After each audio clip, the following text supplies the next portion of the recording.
Video बनाकर कहां चले गए फिरोज शमसी। कुतुब खाना में कारोबारियों के बीच पैसे के लेन देन से जुड़ा एक बेहद चौंकाने और उलझा हुआ मामला सामने आया है। 8 लाख के कर्ज और चुकता करने के प्रत्यारोप के बीच फिरोज शमसी नाम के दुकानदार लापता हो गए हैं।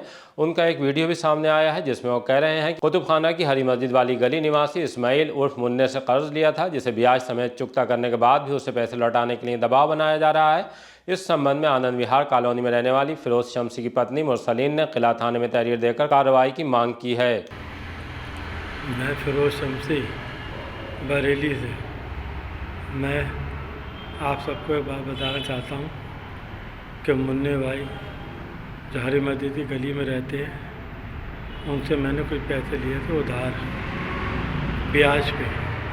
अब वो मुझे अपने पैसे मैं उनके वापस कर चुका हूँ सारे। वो मुझे टॉर्चर कर रहे हैं, वो उनका लड़का दोनों मुझे मारने की धमकी दे रहे हैं। कई बार मैंने उनसे कहा मेरे पास अब कुछ नहीं है देने के लिए तुम्हें, ना मैं कुछ तुम्हें दे सकता, ना मैं कुछ कर सकता, ना मेरे पास कुछ है, मगर वो मुझे बराबर मारने की धमकी दे रहे हैं। कल रात उनका फ़ोन आया था मेरे पास और मुझसे उन्होंने कहा कि हमारे पैसे दो वरना हम तुम्हारी दुकान के ताले तोड़ देंगे, तुम्हें बंद करा देंगे, तुम्हें जेल भिजवा देंगे। मेरे चेक उनके पास कोई ब्लैंक हैं, उन्होंने मुझसे चेक ले लिए थे जब पैसे दिए थे।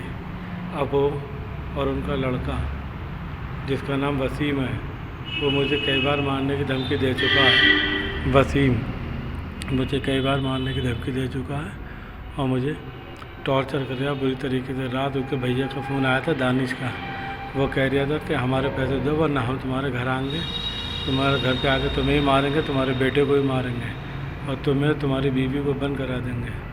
मैं रात घर से भाग आया, इस चक्कर में ऐसा ना हो ये मुझे मेरे बेटे पे भी हमला करे, मेरे बेटे को भी मार दें। मैं वहाँ से भाग आया। अब मैं डिप्रेशन में आ गया हूँ। कहाँ आया हूँ, कैसे आया हूँ, मुझे ये कुछ नहीं पता। अब मैं अपनी बीवी बच्चों के लिए वीडियो बना के छोड़ लिया हूँ ताकि मेरे बीवी बच्चे सेफ रहें। मेरी आदरणीय मुख्यमंत्री जी से गुजारिश है कि इसके लिए सबसे सख्त कानूनी कार्रवाई करी जाए।